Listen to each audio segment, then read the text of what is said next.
নারী, নদী, জল, তাদের শোয়ের সখ্যতা আমাকে ঈর্ষায় দগ্ধ করে। এখানেও ভবানীপুর গ্রামে নারী ও জলের বৃষ্টির সুতোতে বাঁধা সখ্যতা আমাকে গ্রীষ্মের মতোই দাহ করছে। কিন্তু এই দগ্ধতা বড় নির্মল। জানি না শব্দে, তৃতীয় চোখ, লেন্সে কতটা এর বাষ্প ধরা পড়ছে। ও দিদি কি করেন এমনিতে? একটু দাঁড়াই, কথা বলি। আমি আসলে আপনি এমনিতে ওই যে এখানে দোকান করি। আপনি দোকান করেন? এই গ্রাম আপনার? আচ্ছা, একদম এই গ্রামে আপনি বড় হয়েছেন? না, এখানে বউ আসছে। বউ আসছেন? আচ্ছা, কত বছর বয়সে আসলেন? 18 বছর বয়সে আসলেন। তারপর আপনার স্বামী কি করেন? আমার হাজব্যান্ড ওই যে পশু হাসপাতালে প্রজেক্টে কাজ করে। আর আপনি পড়াশোনা করেছেন কতটুকু? BA complete. বিএ কমপ্লিট করেছেন। এই গ্রামের মেয়েরা কি এরকম সবাই স্কুলে যায়? ছেলেমেয়েরা স্কুলে যায়? মেয়েরা, ছেলেরা স্কুলে তো যায়, কিন্তু মানে স্কুলটা আমাদের এখান থেকে অনেক দূরে হয়। মানে আসা যাওয়া খুবই কষ্ট। এলাকায় এমনিতে কোনো মানে সরকারি প্রাইমারি স্কুল নাই। আচ্ছা, পাহাড়ের উপরে স্কুল পাহাড়ের উপরে না, মানে এখানে তো আমরা তো পাহাড়ি এলাকা, এখানে কোনো হচ্ছে গ্রাম হচ্ছে একটা, আর এখানে মানে ওই প্রতিষ্ঠান নাই। এখান থেকে হচ্ছে 3-4 কিলোর মতো হবে স্কুলে যেটা যায়। সেখানে বৃষ্টি ঝড়ে যাওয়া সম্ভব না? তখন তো সমস্যা, ওখানে ব্রিজ, আমাদের কিন্তু ব্রিজও নাই এখানে।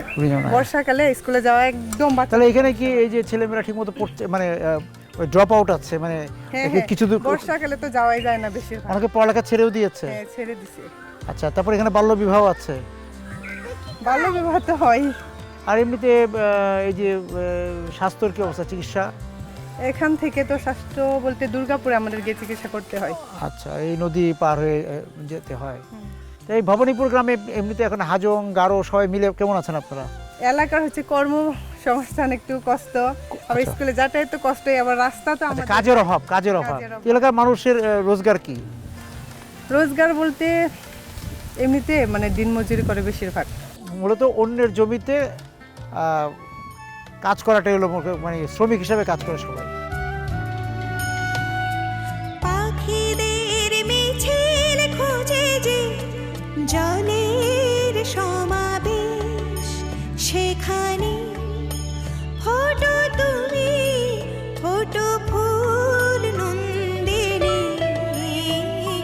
ছবি, মুতো দেশ তুমি বাংলাদেশ।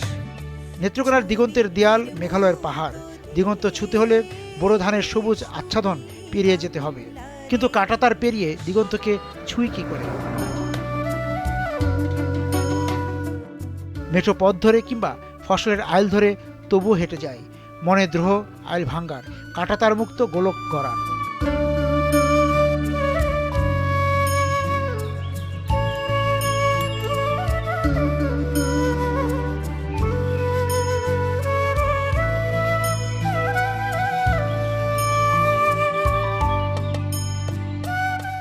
উড়ে যাওয়া ফড়িং কিংবা শালিক বলে যায়, এখনো অনেক পথ হাঁটা বাকি।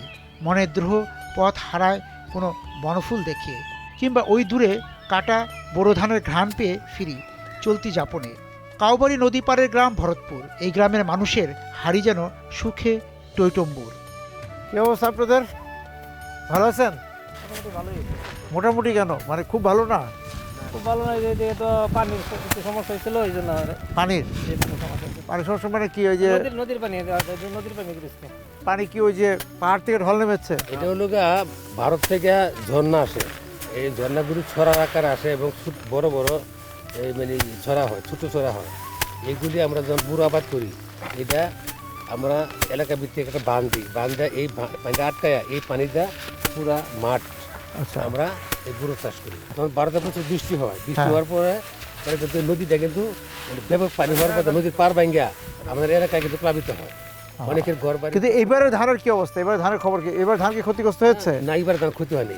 এবার কি ধান করলেন? এটা জিরা সার ধান। বিঘাতে কত হয় এটা? 20 মণ। 20 মণের মতো হয়। তা আপনাদের এদিকে তরমুজ তো হয়, একসময় হতো না তরমুজ? একসময় হয়তো, এখন করে। তাই কেন? এখন এটাও তরমুজটা করতে গেলে ওই যে বৈশাখ মাস যদি শিল হয়, চৈত্র মাসে শিল হইলে এই তরমুজগুলো মানে রীতিমতো মানে ওটার আগে দিয়ে নষ্ট হয়ে যায়। অনেকে মার খেয়েছে, খাওয়ার পর দেওয়া করে না। আচ্ছা, কত বছর যাবো তরমুজ বাদ দিলেন? তরমুজ বাদ দিয়েছে মনে করে 5-7 বছর। 5 বছর তরমুজ হয় না।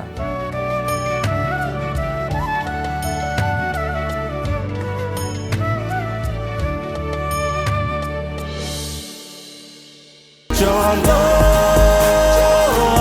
আজ খুশির মিছিল। 40 বছর ধরে অসংখ্য খুশির মিছিলে ছিল আইডিএলসি, থাকবে আগামীতেও।